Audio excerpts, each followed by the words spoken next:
कुछ तो ऐसा स्ट्रक्चर पाया जाता है हमारे बॉडी में, यानी कि हमारा सेल कंटेन करता है कुछ ऐसा स्ट्रक्चर जो ट्रांसमिट करता है हमारे पेरेंट्स के कैरेक्टर को हमारे बॉडी में।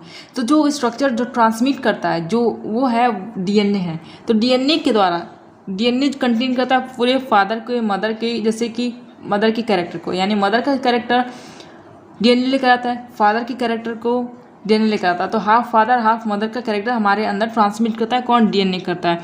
तो इस तरीके से इसका फंक्शन हो जाता है। तो फ्रेडरिक मिक्सचर जो है इसको डिस्कवर किया, तो जो डिस्कवर का नाम है फ्रेडरिक मिक्सचर है। और जो डबल हेलिकल मॉडल है किसका? डीएनए का डबल हेलिक्स मॉडल, वो दिया गया था वाटसन एंड क्रिक के द्वारा दिया गया था।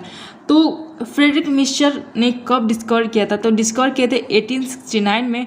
1869 में डिस्कवर किए थे। कहाँ पे, किसमें से इन्होंने रिपोर्ट किया था, कहाँ पे पता लगाया था? तो जो पस सेल होती हैं, जो मवाज वाली सेल होती हैं, पस सेल होती है, उन्होंने उसमें इन्होंने देखा था, उसको एग्जामिन किया था। पस सेल यानी कि जो घाव लग जाता है, पक जाता है, फोड़ा फुंसी हो जाता है, तो जो वाइट कलर का निकलता है सड़ा ग्लास, तो उससे जो निकलता है वाइट कलर का सब्सटेंस, उसे कहते हैं पस।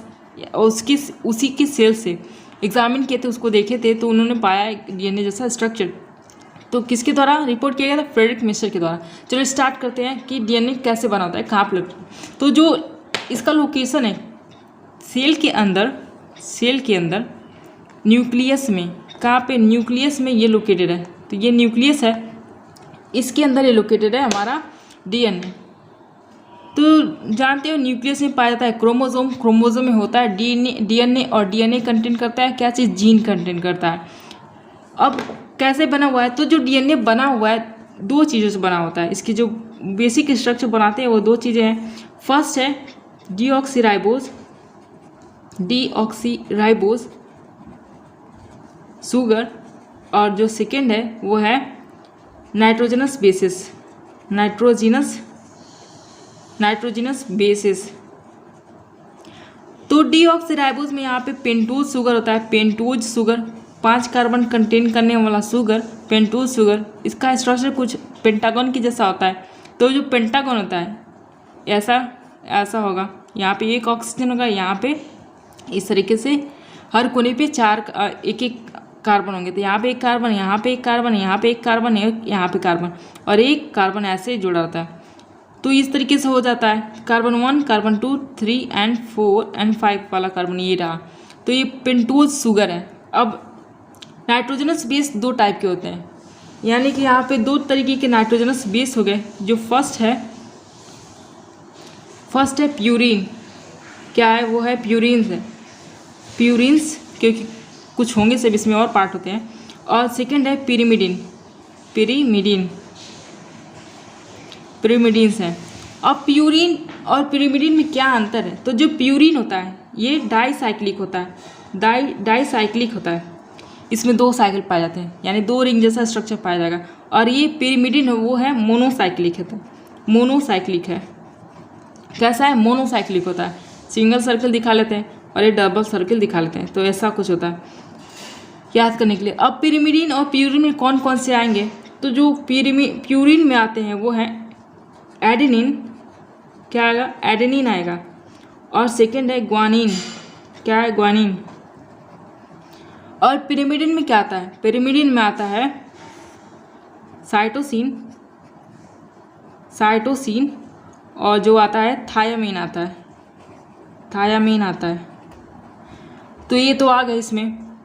अब इसको याद करने के लिए एक छोटा सा ट्रिक है, उसे देख लेते हैं।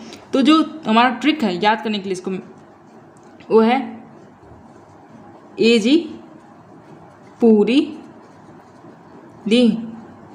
तो ये हमारा पहला ट्रिक है, AG पूरी दी। और जो दूसरा ट्रिक है वो है मो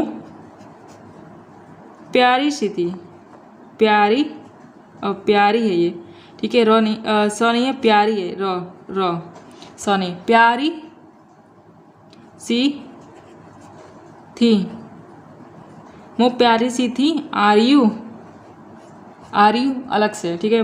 मो प्यारी सी थी, आर यू पूछ रही है। अब देख लेते किसका क्या मीनिंग यहाँ पे। AG स्टैंड करता है, A स्टैंड करता है एडेनिन के लिए, G स्टैंड करता है ग्वानिन के लिए, पूरी यहाँ पे स्टैंड कर रहा है किसके लिए? प्यूरिन के लिए, प्यूरिन के लिए स्टैंड कर रहा है प्यूरिन। और दी यहाँ पे स्टैंड कर रहा है डाईसाइक्लिक के लिए। तो भोजपुरी में बोलते हैं ना कि एजी पूरी दी, जैसे खाने बैठे हैं तो वैसे ही इसको मेमोराइज कर लो कि एजी पूरी दी, तो हमारा प्यूरिन के लिए फार्मूला हो गया। और उसी तरीके से पिरिमिडिन का मुँह प्यारी सी थी, अपने आप को करे कि मैं प्यारी सी थी। अब मुँह का मतलब हो गया मोनोसाइक्लिक। प्यारी का मतलब पिरिमिडिन से है, यहाँ पे प्यारी का मतलब यहाँ से प्यारी, पिरिमिडिन से पिरिमिडिन। सी का मतलब कि साइटोसिन, यहाँ पे ऐसे कर लेते हैं साइटोसिन सी। और थायामीन का मतलब थी हो गया। आर यू यहाँ पे स्टैंड करता है, आर का मतलब यहाँ पे आरएनए से है, और यू का मतलब यहाँ पे यूरासिल से। किससे? यूरासिल से। यूरासिल थायामीन को रिप्लेस करके आरएनए में जुड़ता है। जैसे कि डीएनए में ये चारों होंगे, adenine, guanine, cytosine and thymine, लेकिन आरएनए जो होता है, आरएनए में बस एक डिफरेंस पाया जाता है इसमें कि आरएनए में थायामीन की जगह यूरासिल होता है। यूरासिल थायामीन को रिप्लेस कर देता है आरएनए में। तो ये हमारा याद करने का ट्रिक हो गया। क्या हो गया? ट्रिक हो गया। एजी पूरी दी और मुँह प्यारी सी थी। अब चलो देखते हैं एक और चीज़ आगे जो है, आगे जो ये है कि ए किससे बाइंड करता है? ए बाइंड करता है टी से डबल हाइड्रोजन बॉन्ड के द्वारा, और जी बाइंड करता है सी से ट्रिपल हाइड्रोजन बॉन्ड के द्वारा। तो किसका बॉन्ड स्ट्रांग है? एजी का, टीसी का कम स्ट्रांग है। कौन सा बॉन्ड है? हाइड्रोजन बॉन्ड है। कौन सा बॉन्ड है? हाइड्रोजन बॉन्ड है। ठीक है, तो इस तरीके से याद करने वाला पॉइंट हो गया। सही है। ये हमारा डीएनए है, तो डीएनए कुछ ऐसा दिखता है। तो बाकी बाद में नेमिंग करेंगे किस पोर्शन को क्या कहते हैं, थोड़ा सा स्ट्रक्चर को समझ ले पहले। तो जो पेंटोज शुगर था, तो पेंटोज शुगर जैसे डीएनए के स्ट्रक्चर को, जो चेन जैसा स्ट्रक्चर बना रहा है, जैसे दो चेन एक दूसरे से जुड़े हुए हैं, तो वो चेन कैसे बना हुआ है, कैसे अरेंजमेंट होके एक वो चेन जैसा स्ट्रक्चर बनाता है। तो जैसे अरेंजमेंट का सबसे पहले स्टेप ये है कि जैसे फर्स्ट न्यूक्लियोसाइड बनता है। क्या बनता है? न्यूक्लियोसाइड बनता है। तो न्यूक्लियोसाइड की चेन को कब कहेंगे? जब पेंटोज शुगर से कौन बाइंड करेगा? नाइट्रोजनस बेस बाइंड करता है। क्या? Nitrogenous base. तो जब इन दोनों की केवल बॉन्डिंग होगी तो उन्हें कहेंगे न्यूक्लियोसाइड। क्या कहेंगे? न्यूक्लियोसाइड कहते हैं। तो कुछ ऐसे जुड़ता है। ये पेंटोज शुगर हो गया। अब तक तो जानेंगे कि किसको कहाँ पे लोकेटेड क्या चीज़ है। तो ये सी है, C5, C4, C3 and C1। तो पेंटोज शुगर हो गया। अब नाइट्रोजनस बेस C1 कार्बन पे यहाँ पे जुड़ता है नाइट्रोजनस बेस। तो नाइट्रोजनस बेस कौन कौन से हैं? Adenine, guanine, cytosine, thymine and uracil. तो यूरासिल तो आरएनए के लिए, तो उसको छोड़ दें। तो बस थायमिन और एडेनिन और ग्वानिन और साइटोसिन पे यहाँ पे रुके रहते हैं। तो मान लो कि यहाँ पे एडेनिन जुड़ा हुआ है, एडेनिन, ए फॉर एडेनिन, ठीक है, तो जुड़ा हुआ है। तो ये बना देता है न्यूक्लियोसाइड। ठीक है, तो ये नाइट्रोजनस बेस हो गया, ये पेंटोज शुगर हो गया, न्यूक्लियोसाइड बन गया। अब सेकेंड होता है जो न्यूक्लियोटाइड। कब न्यूक्लियोटाइड कहलाएगा? अब न्यूक्लियोटाइड तब कहलाता है जब pentose sugar plus nitrogenous base plus phosphate group जुड़े। यानी कि जब ये तीनों के तीनों रहेंगे तब उस स्ट्रक्चर को क्या कहते हैं? न्यूक्लियोटाइड कहते हैं। तो कैसे रहता है इसका स्ट्रक्चर? तो कुछ ऐसे रहता है।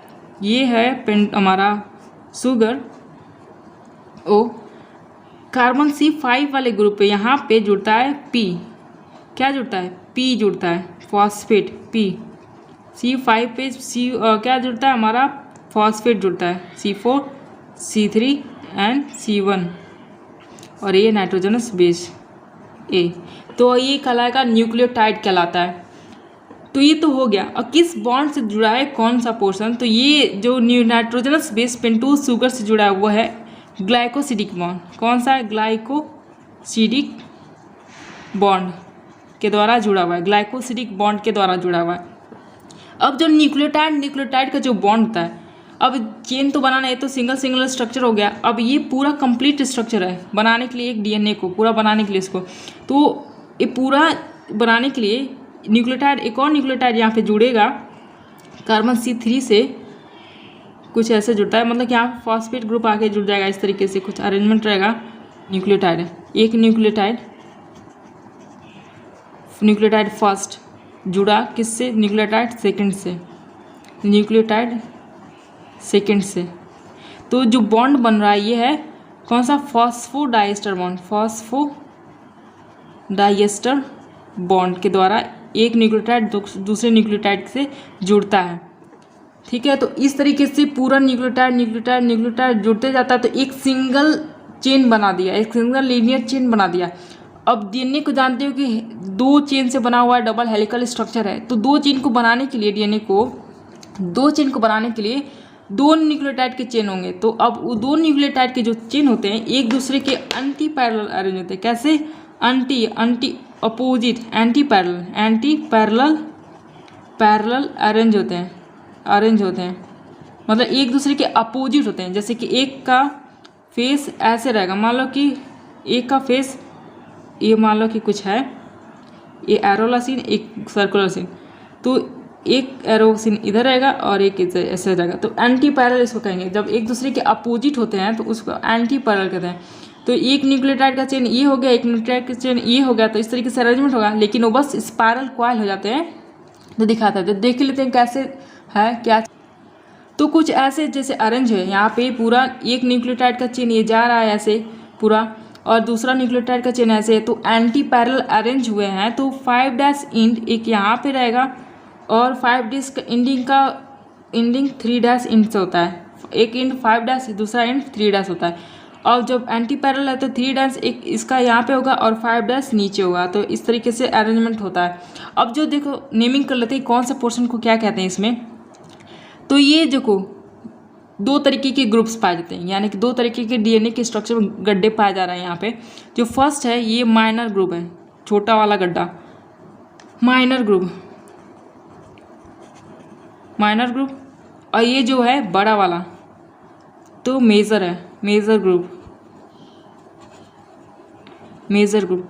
और एक स्पाइरलिंग में यहाँ पे कितने नाइट्रोजनस बेस होंगे, तो ये यहाँ पे मान लो कि इस वाले चेन में यहाँ पे 10 नाइट्रोजनस बेस होते हैं, 10 नाइट्रोजनस बेस होंगे, 10 बेसेस होते हैं। कौन से नाइट्रोजनस बेसेस होते हैं, और जैसे कि ये एक बेस के पास और दूसरे बेस के बीच की दूरी कितनी होती है, तो वो होती है 3.4 एंगस्ट्रॉम की दूरी होती है, 3.4 एंगस्ट्रॉम की दूरी होती है। और पूरे कंप्लीट जैसे कि पूरा एक ऐसे है, तो एक स्पाइरलिंग जो होती है इसकी 3.4 एंगस्ट्रॉम होती है। कितनी, 3.4 एंगस्ट्रॉम होती है। और इसका जो डीएनए का डायमीटर है यहाँ से यहाँ तक जो है फैलाव इसका, तो ये 20 एंगस्ट्रॉम है। कितना है, 20 एंगस्ट्रॉम है।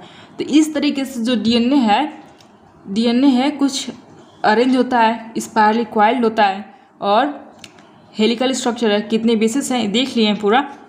फंक्शन भी जान गए कि इसका मेन फंक्शन होता है कि ट्रांसमिट करना, जो भी कैरेक्टर है फादर मदर का हमें ट्रांसमिट करना, उसको हमें देना। ठीक है, तो पूरा स्ट्रक्चर हो गया। ट्रिक तो याद ही हो गई होगी कि एजी पूरी थी और दूसरा जो है वो प्यारी सी थी। तो हमारा डीएनए का स्ट्रक्चर कंप्लीट होता है। आगे देखेंगे हमारा न्यूक्लियोसोम। अब न्यूक्लियोसोम इसका थोड़ा सा और डिटेल स्ट्रक्चर है।